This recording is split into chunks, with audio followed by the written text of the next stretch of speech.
So, welcome everyone. My name is Stephen Goodman, and I'm the program director in Asian Philosophies and Cultures here at the California Institute of Integral Studies. And this is a class on death, dying, and beyond. And tonight we have a very special guest, to me special, Anam Thubten Rinpoche, who I met 20 years ago? Yeah, something like that. Yeah, and we've worked together, and he's been a great inspiration. And for those of you who are interested in his Dharma activity, he has a wonderful website called Dharmata Foundation. DHARMATA, dharmatafoundation.org. Rinpoche is the author of 4 books, maybe 5 books. A year or two from now, we'll be able to say 6 books, 7 books. And Rinpoche was trained very well in Tibet, in the province of Sichuan, in an area known as Golok. And he's written a number of books in Tibetan as well as English. And I'm just very, very honored that he could take time out of his busy schedule to come and talk to us. Rinpoche has come before. I can't remember the last time or the topic, but he's here again, and so I want to thank you very much. Thanks for the invitation.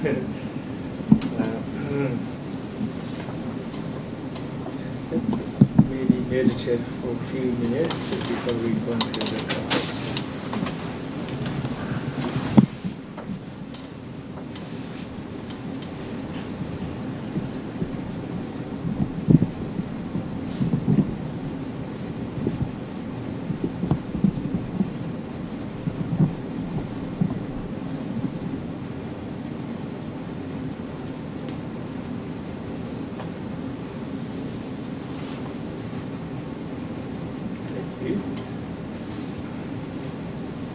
First, I would like to express my gratitude to Stephen for inviting me to give a talk on the death and dying. As he mentioned, we have been friends for many years, almost more than 2 decades. It's wonderful for me to see him again, because we don't run into each other often these days because our way of life and our busy schedules. This is a very wonderful topic, death and dying. It's, as you know, very important topic in Buddhism in general, and specifically Tibetan Buddhism. There's also a historical reason why that the death and dying becomes such an important topic in Tibetan Buddhism. Not only that, perhaps the Tibetan Buddhists developed one of the most advanced, rich, and sometimes even quite elaborate understanding and wisdom on the death and dying. In general, Buddhism talks about the 4 stages, or the 4 rivers of human existence, or in general existence, such as birth, death, old age, and illness. Most of the time, nobody can really escape from the cycle of these 4 stages of life. And except now and then, maybe people will die at early age without having a chance to go through to old age, but everyone is pretty much bound by the law of birth and death. And then the highest aspiration in the Buddhism is actually go beyond the trap or the samsaric trap, the cycle of existence, and to become free, to become enlightened. And then different schools of thoughts do not actually have the same understanding how we are going to continue as an entity once we become enlightened, once we are free from the tug of samsara. Some schools talks about the arhatship, and then Mahayana Buddhism, and especially Vajrayana talks about the four kayas, that your own body, once you become completely, totally free without any karmic obscurations, even slightest tense of inner obscurations. And therefore, the Buddhist aspiration is, in some sense, to be really free from the trap of this existence. And yet, of course, Buddhas, even you become Buddhas, you will come back, you will manifest in a form, but your form is not bound by the suffering of dukkha and all the defilements of samsara. Instead, your manifestation is more like a miraculous play. So, and then this also brings about, of course, the topic of death and dying. In general, there are a lot of teachings in Buddhism on the impermanence. And for example, tonight we are going to explore the topic death and dying from 2 points of view.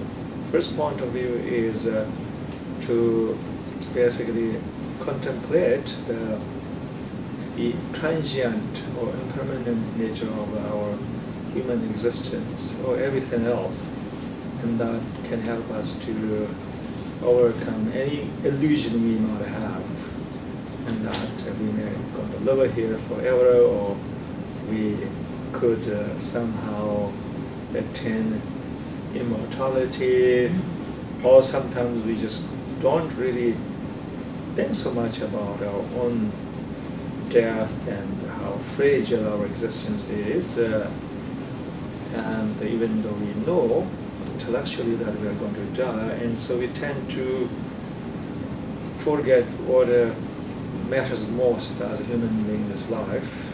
That's the first point of view why we are going to talk about, why we are going to explore death and dying. And then second is to also understand this very interesting journey that every human being is going to enter towards the end of life, the death and dying, the bardos, and then how we are going to enter these different stages. We call bardo stages, consciously with awareness as much as possible, so we can find the freedom, awakening in those as different stages of journey, rather than being totally lost in our kleshas or inner defilements, fear of delusion and so forth. And so we're going to basically talk about this topic from 2 points of view. First point to remember, from the understanding or the wisdom of impermanence, which is a very important topic in all Buddhist traditions. And second is more the understanding of bardos, which is mainly rooted in the Tantric Buddhist tradition, even though there are a very wonderful and rich understanding of the bardo and the general Buddhist scriptures such as Abhidharma, but the teachings on the bardos, like 6 bardos that we use in Myanmar tradition, are very much rooted in the the early tantras, also the termas, treasury revelations, such as a revelation by Karma Lampa, one who revealed the Tibetan Book of Dead, or Bardo Tudor Chemo. Let me talk about the first point, which is the impermanence of all existence, especially our own life. This is a very important reflection on the Buddhist tradition as maybe the most important foundation or even rudimentary level of practice to knowledge. When we got here, Stephen, and we were talking about how to translate some important Tibetan words into English. One of them is called Korimi, the shortcomings of the samsara, which is one of the four thoughts, or Lord of Nambabje. It is like the first reflection that you practice in the Tibetan Buddhism. As you know, there is a practice known as a Hondo, or preliminary practice. Everybody does that. It's like the first practice you do before you get into higher, more advanced practices, such as the three root sadhanas, Dzogchen, Jod, and so forth. The Hondo, the eternal knowledge of Hondo, is that goes before. Hon means before, Go means Do means to go, means the practice that goes before all other mainly Vajrayana or Tantric Buddhist practices. The Hondo has two levels, the outer Hondo, inner Hondo.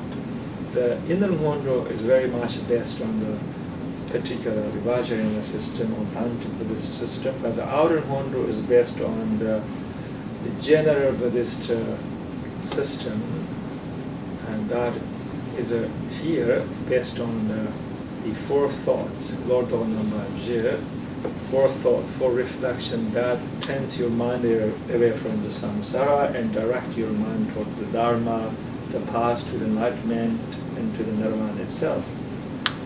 The four thoughts, one of them is actually the impermanence, meditation on the impermanence of our life, as well as also our own death. This doesn't somehow deal with the bardos, and yet this is a very important reflection, because even though I think any human being who has very much normal cognitive ability knows that she or he are going to die. Nobody in right mind has actually this slightest illusion, and that somehow I'm not going to die. We all know that we're going to die, even though there is sometimes it's kind of human desire for the immortality. You hear these stories about the powerful kings, the emperors, were very much afraid of their own death, and they consult with sometimes the shamans and all kind of spiritual masters in order to find a secret to the immortality, and none of them have been successful. Even Buddha himself has to die. Every human being, or every living being who is born, eventually has to die, but we somehow don't want to really think so much about the death. There are a few reasons why we don't want to think about the death. Well, it also depends on the culture. There are some cultures where they talk and think about death quite larger. One of them is maybe Tibetan Buddhist culture. We tend to talk about death often. Death is a very big topic in the Tibetan culture. If you go to any kind of Buddhist teachings, you will not find any teaching that doesn't include this topic. Almost every Dharma teaching, Buddhist teaching that you attend will somehow address this death, the death and permanence of our life. And then in the cemeteries, we don't really hide the dead bodies. We have these turtles, so this channel ground or cemeteries where often people bring the dead body of their loved ones, and there is a Chodpa, usually Chodpa means Chod practitioner, who is kind of formal, very much like yogi, and who even had this samaya, sacred commitment, and not to be part of the convention of the ordinary world, and they even don't mix up with any groups. They even don't mix up with the modest community, and they sometimes live in the caves nearby the Chandragana cemeteries, and they even don't really eat in a regular cups or containers. They only eat and drink in a skull cup, and therefore they are well respected, but they are definitely not part of the conventional community, and that's their path. And they will chop the body as almost that kind of display to the public. And we do that because that reminds everybody of our own death. And then also, if you look at the old letters that went back and forth between lamas and monks, they often use the stamp or the seal stamp. They often use a stamp or til in Tibetan, which is kind of very similar to the way they use a stamp in ancient China and in Japan. I was a few months ago, or not a few months ago, last year, traveling in the city of Seoul in South Korea. My friend, who is a Korean-born Buddhist monk, who grew up in Salt Lake City because his parents were Mormons. They are Koreans. They moved to Salt Lake City. He was born in South Korea, and then somehow he came across Buddhist teachings and he decided to become monk. So he was ordained as a Tibetan Buddhist monk, and they did a 3-year retreat, traditional 3-year retreat at Dharma Center somewhere in France. So he had this really amazing life, and now he lives in South Korea. And we were walking together on this very busy street with lots of shops, and he said, "Oh, let me take you to this shop." And there was a shop. It was a shop run by a family who makes this traditional stamps. And then they have all these precious stones that you can choose, and you can write any patterns, any calligraphies, and they will make a very nice stamp for you, which I ordered one.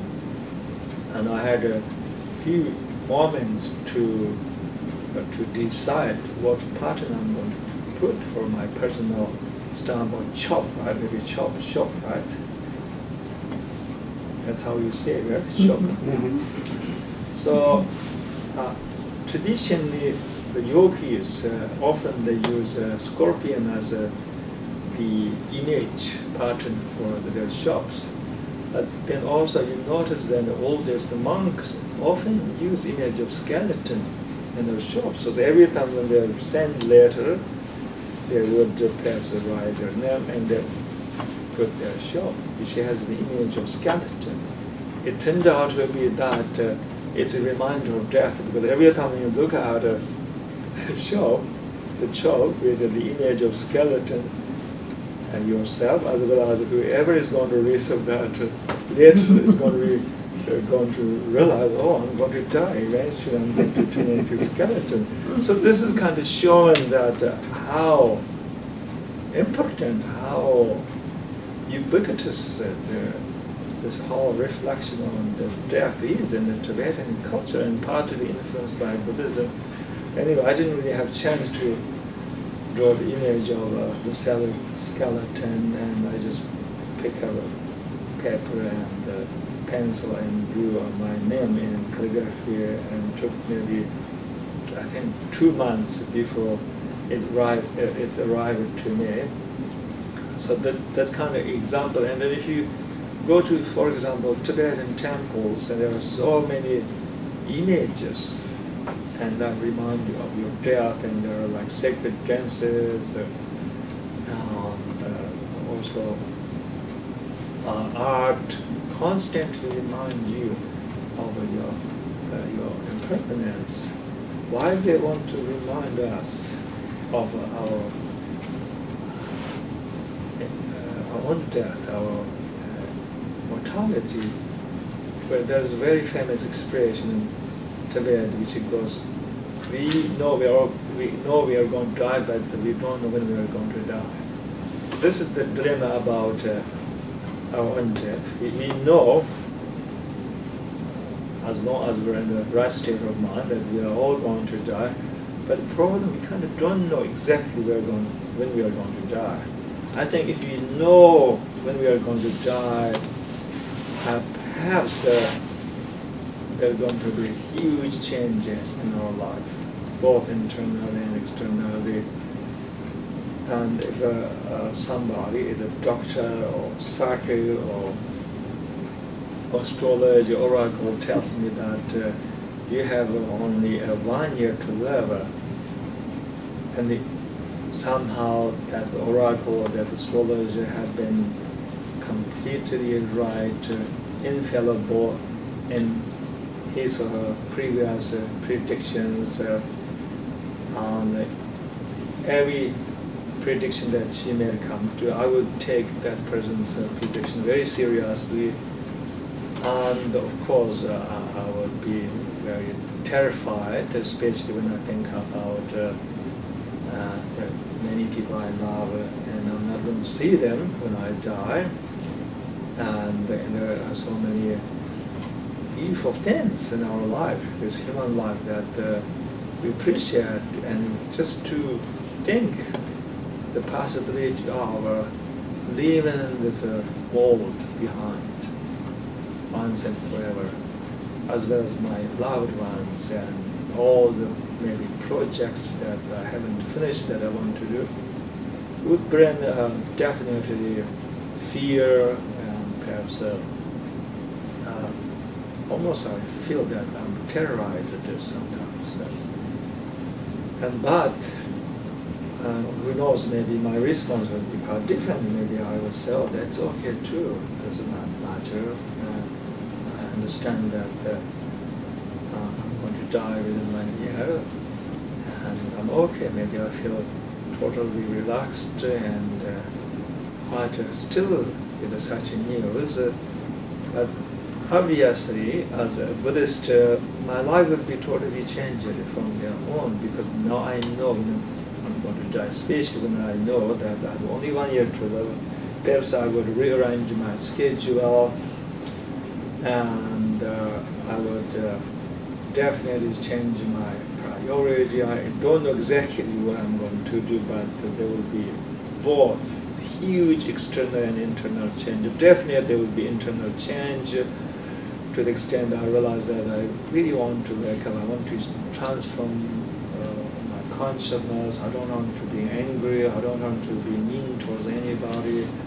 I really want to be basically compassionate and kind person as much as possible to everybody, and all those people who live with me, and all those people I would run into or develop connection with. And also I want maybe to do something that is not for myself, but that is for the sake of the humanity, or the benefit of the humanity, even for all beings. So my priority will be totally changed once I know when I'm going to die.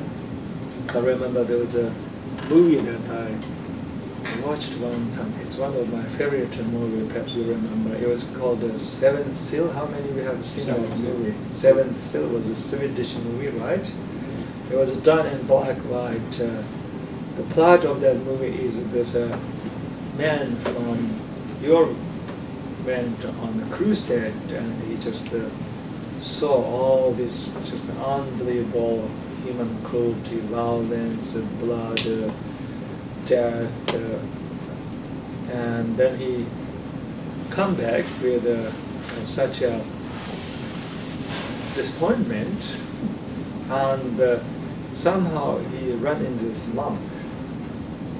This monk looks quite spooky. It turned out to be death. This monk was death. Death appeared in the form of a monk for some reason. Actually, even though it was supposed to be monk, but he looks quite spooky in the movie because he looks monk, but sometimes monks can look really strange and weird. And also that picture, that the film was black and white, so that makes even that character quite scary. So anyway, this man, he decided to play chess with this monk.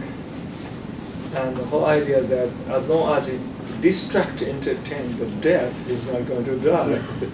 That's the whole idea.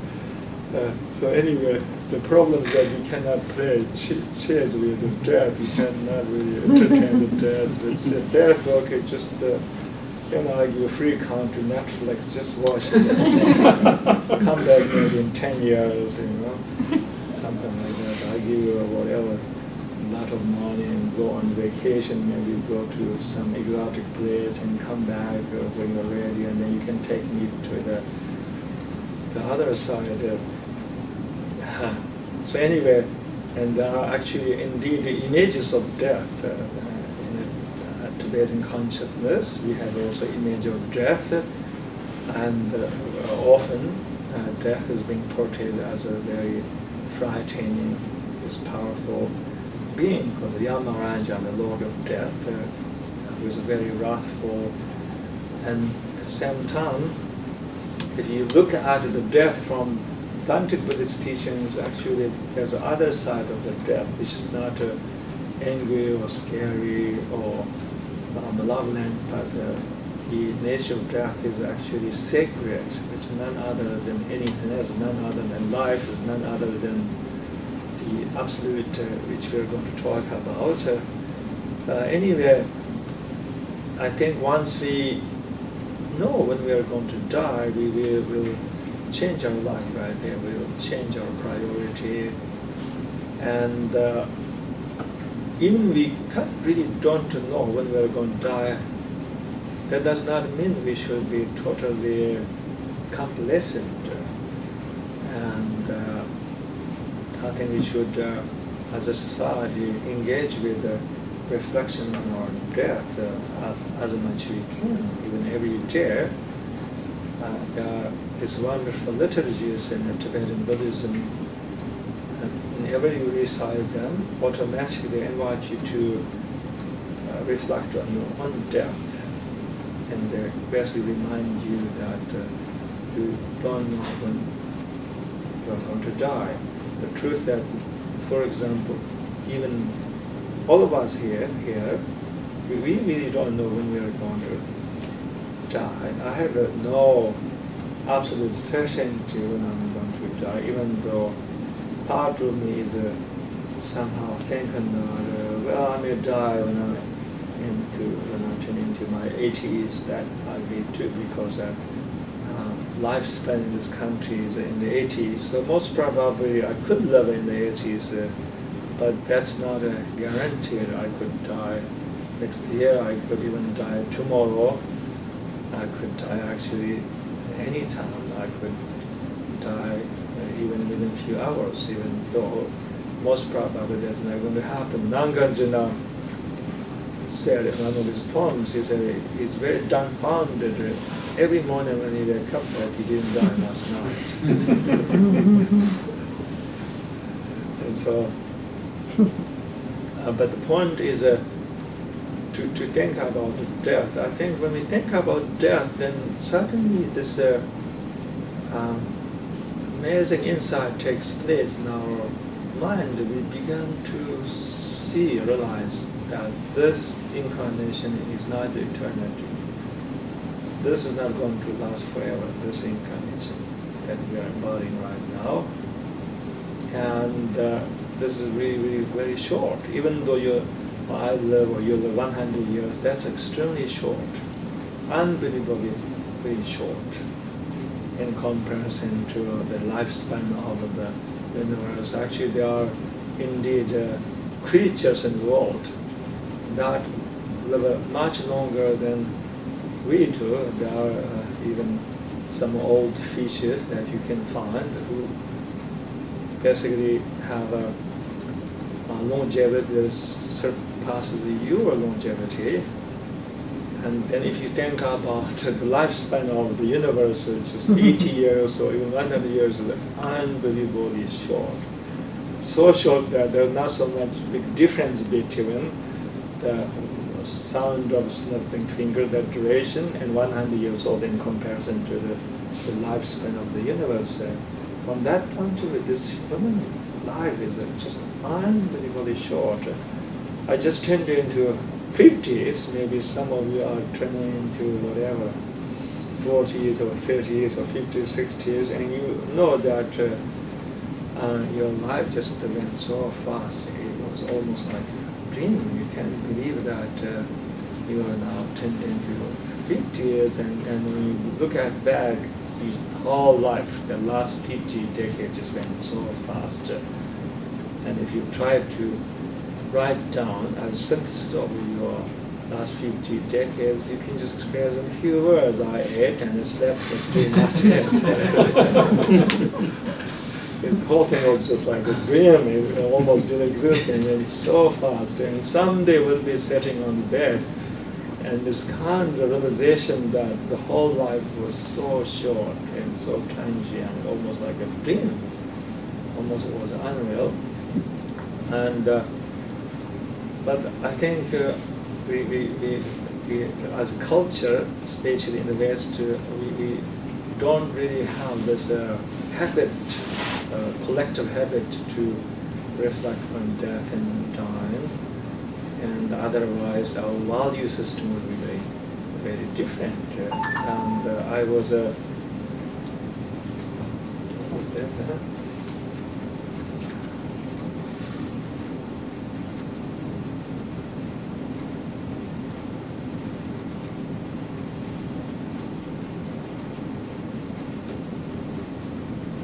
Sometimes during the meditation retreat, I invite people to go inside and to do this exercise, which is to ask oneself, what would I do if I only wanted to live?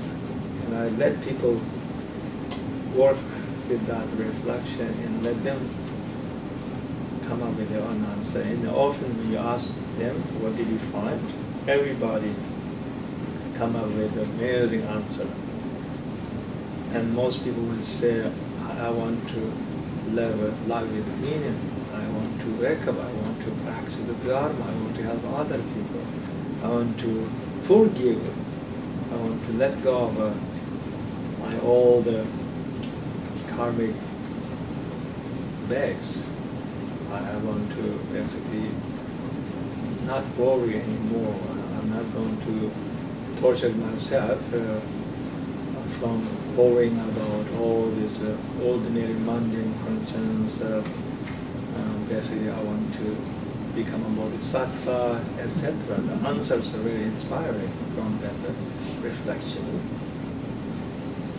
And we all would have that kind of response. If you really meditate, truly ask that question, we all will come up with that wonderful answer. I don't think anybody will come up with a very ordinary answer by saying, oh yeah, if I only wanted to live, I'm going to revenge, I'm going to hurt somebody who hurt me, whatever, 10 years ago, 15 years ago. I'm going to make a lot of money because I wanted to live.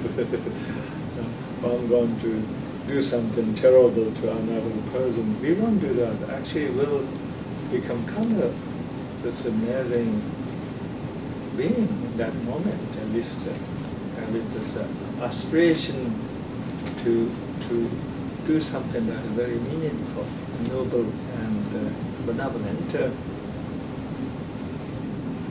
And also, I think if we are really going to die very soon, perhaps we are able to see things that we couldn't see before. Maybe we'll be able to see the just beauty and wonder of this human life, the life how amazing, how beautiful this human life is. When I have some kind of insight from the reflecting on my own death, it doesn't actually make me fearful anymore. I used to be afraid of my own death for a very long time, but I kind of went beyond it. And also, I don't get depressed or fearful when I think of my own death. But usually, my response is always quite inspiring. I want to do something meaningful, and also I began to realize how precious this existence is, and how precious everything that exists in my awareness, the world, the people, the trees, the birds, the rivers, the ocean. I hope this is making sense. But above all, at least for that moment, my heart wants to really do something totally meaningful. I want to live with awareness, and want to wake up and not to continue my delusion, not to continue my own samsara. This kind of response will happen to almost anybody if we truly practice this reflection on the impermanence, our own impermanence. But as a culture, especially in American culture, there's no such a reflection that the whole culture embodies, even though, yeah, there are, of course, perhaps monasteries, spiritual communities, such as these classes where we want to talk about death in a very heartfelt way, but this does not actually represent the whole culture. The whole culture is very much based on the death denial. This culture is a death denial culture, and we are very afraid of death because nobody knows what death is. And also, I think as a culture we are becoming very materialistic. I'm not saying that is bad, but that's the direction that we are taking. We become extremely materialistic to the extent that we value all the material acquisitions. We value the pleasure, nothing wrong with that, but we don't value the spirit. We don't value the sacred, because sacred is not easy to see. Another spirit, and it takes sometimes devotion, faith, and takes also contemplation to understand, to relate to the sacred or the higher meaning of life. And therefore the culture is becoming more and more materialistic, and also we are very much attached to our material world. We are very much attached to all the comfort that modern world offers, the bathtub, Netflix, the smartphone. Death means that you have to say goodbye to smartphone, which is unthinkable for many people. They can't just put their smartphone there for a few minutes. So I travel quite a lot these days. I was kind of amazed. I think that everyone is becoming addicted to smartphones. This is a little disturbing, not just the young kids, teenagers, even the old people. I fly usually twice every month to go somewhere to teach. And I remember even 10 years ago, when you sit on the seat, you'll be sitting to another person, to one person, and they always want to talk to you. And I remember that every time when I fly, I end up talking to somebody, and sometimes in very, very, really kind of very heartfelt conversation. People would tell me their problems of their health, their relationship, and I would used to give some kind of free answers because I told them I'm a Buddhist teacher and they all want to talk about their problems. And then one time I never forgot that was a flying back from somewhere, Salt Lake City. I didn't go to Salt Lake, but that was where I had a layover, and there's a young man sat seat crossed me, and he said, "Where are you from?" I said, "I'm from Tibet." And tell me a little about your country. I said, "Well, my country is quite in many ways a little bit primitive. This was 10 years ago. We don't really have highways. We live as nomads, but we have lots of snow." And then he just kept telling me that I should go back and start a business like ski business. And he kept telling me, "You should go back. You should go back to start a business, ski business." Right? And then he goes into silence, and he turns his head and says, "You should go back to start a ski business." Since there's so much snow in your country, and your country need the modernization like that. So anyway, now, how did anybody talks to me, or even, I think now talking to somebody is a little bit even scary. People think, oh, maybe a little bit strange, or maybe not mentally stable, because we just say, "How are you?" So you see everybody just looking at their cell phone.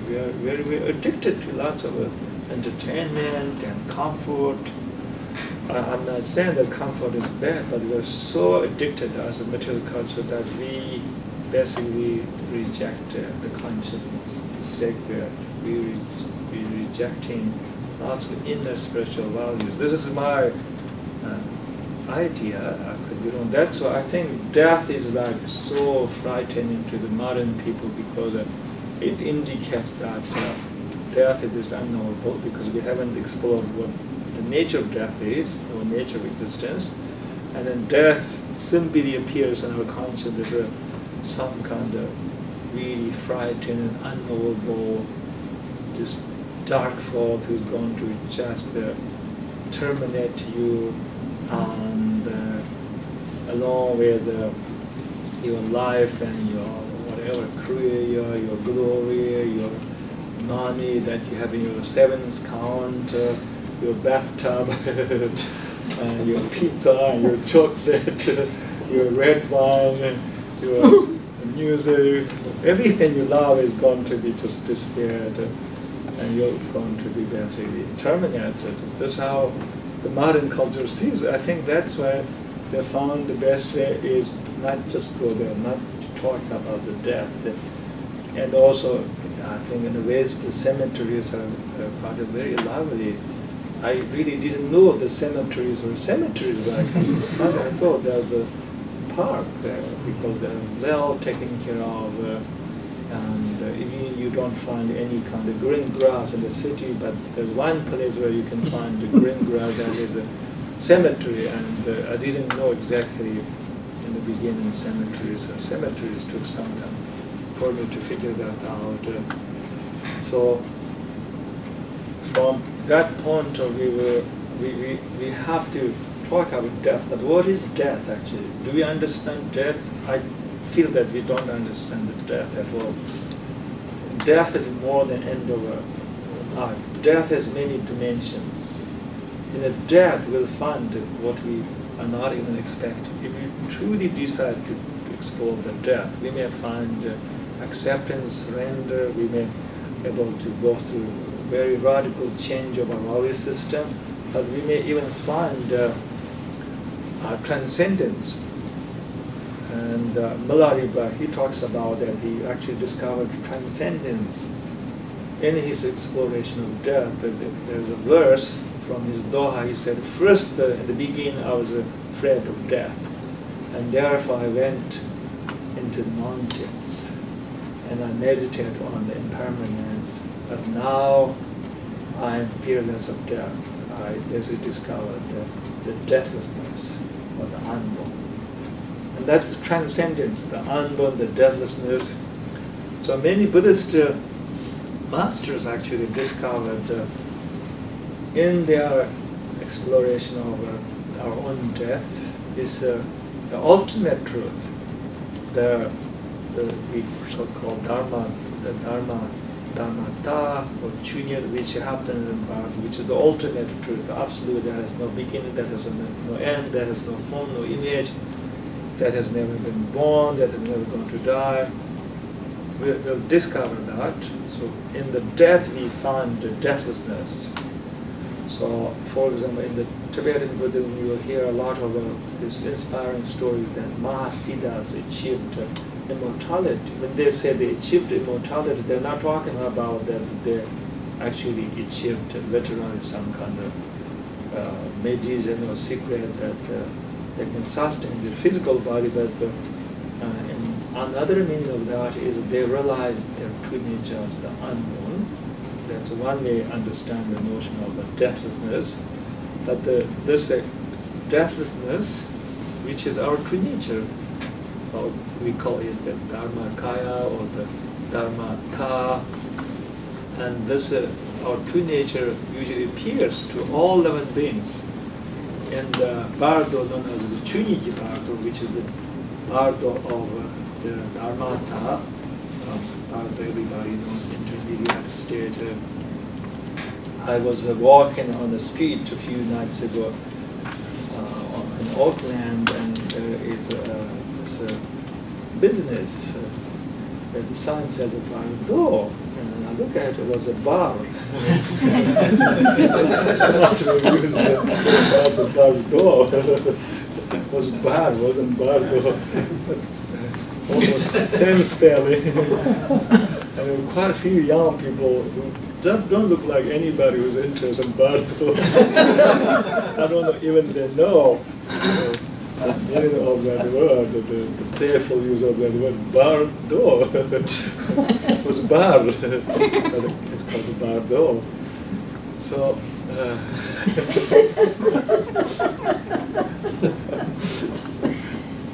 so the deathlessness, in the ultimate sense, the highest aspiration of Buddhism in Dzogchen is to realize the deathlessness or the unborn, Martiba, and that is our true nature. So as I think a human being, or not just human being, all sentient beings, because it said that the Dharmata appears to even tiniest insect when they die, because the Buddha nature has no hierarchy. For Buddha nature, all beings are the same.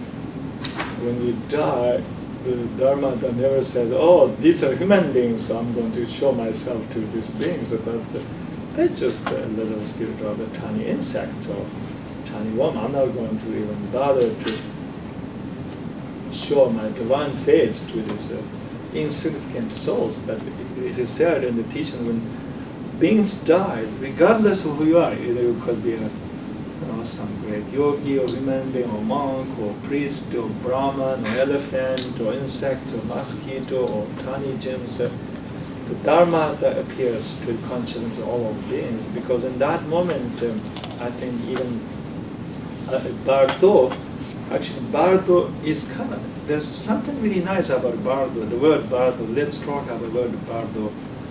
So usually we have 6 realms in the Buddhism, but the beings in bardo don't belong to any of those 6 realms.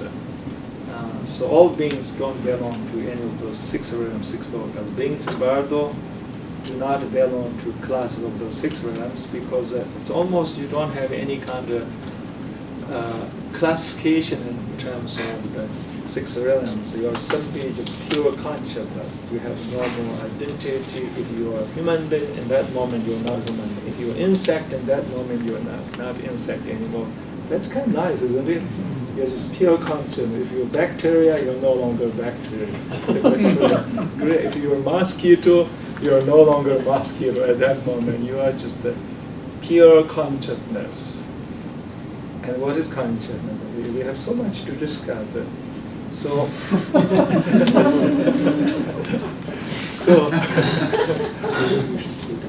oh, okay, yeah, let's take a break.